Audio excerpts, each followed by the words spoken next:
Hi, my name's Axel Siddiqui, and I am recording a video for Module 7, Leading Organizational Change. Today's date is June the 7th. The time is 6:34 Eastern Standard Time. In today's assignment, there are three requirements I'll be addressing. Share expectations and understanding of the scenario in regards to the role of communication, fostering or suppressing change, the role of strategic communication in sustaining change. Also, I will be sharing what I've learned from Milestone 2 and also a self reflection on a personal experience on change management.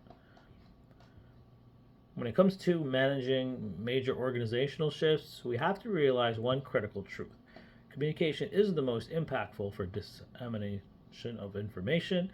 Whether it's oral or written, it is what makes or breaks a strategy. When we communicate the right way, we foster change, we bridge the gap between executive strategy and frontline reality. It's not just about telling people what is changing, but deeply explaining the why behind it. When leadership is transparent, it does strip away the natural anxiety people feel and puts the trust in them, so they will be more inclined to change towards the desired behaviors. Now, communication can also be used to suppress change by shaping narratives and controlling the release of information. Like an organization might use this for ostensible motives, like hiding bad news on an earning calls. So the expectation here is clear. If we want to build a resilient, future-proof workforce, clarity, respecting time, and closing the trust gap. Because at the end of the day, change doesn't fail because of strategy; it fails because of silence. Now, launching a change initiative is one thing, but keeping it alive over the long haul—that's where the strategic communication comes into play. Strategic communication is the intentional, long term alignment towards a change and the prevention of falling back into old habits. Now, to permanently lock a new culture into place, strategic communication focuses on creating a continuous reinforcing loop. It builds momentum by actively celebrating short term wins and rewarding the desired behaviors.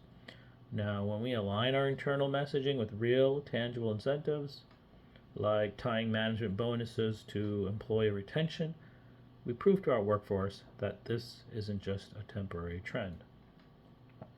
So ultimately, the true power of strategic communication isn't just about sustaining one single initiative, it's about shifting our entire organization from a rigid, top down mandate to a resilient one that's equipped to handle volatility and ambiguity and ready to adapt whatever challenge comes next. So, when completing mile two, I've learned that a strong leadership doesn't just manage a company, it completely sets the tone for the entire organization. How leaders carry themselves, how they train their people, and how they genuinely engage with their teams is what ultimately dictates the culture. And then at the end of the day, as much as we are constantly looking at numbers, we absolutely have to examine the human factor and ask ourselves, what do employees actually want? Now, reflecting on a personal experience, I work at a massive telecom company. I've had a front row seat to a critical business truth that corporate culture isn't just a buzzword. It directly drives or destroys the overall business. Now, our board was promoted to a senior executive to CEO, and he came in with uncompromising mission. This was back in 2011 to 2018, and that was to create shareholder value at any cost. Now, if you just look at the stock chart, the stock did amazingly well on paper. It was great. But on the ground, it was a completely different story.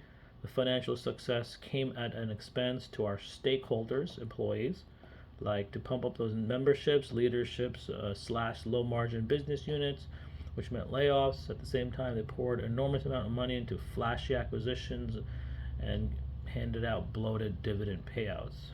It was quite brutal, one dimensional strategy, and it absolutely fractured the culture.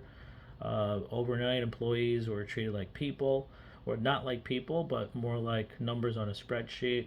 The morale plummeted, which led to employee turnover, quite a bit of absenteeism, and a workforce that was unhappy. And when he finally departed, the damage was done, so it took a long time for the remaining workforce to trust management again. So to turn things around, the company had to completely shift gears. They brought in new managers who had proven backgrounds and relationships with employees, even promoted within. So it took a while. That's what I wanted to mention. But the experience did teach me a lesson that I will never forget. You can use financial engineering to buy short-term market victories, but if you sacrifice your culture, you ultimately hollow out the very core of your company.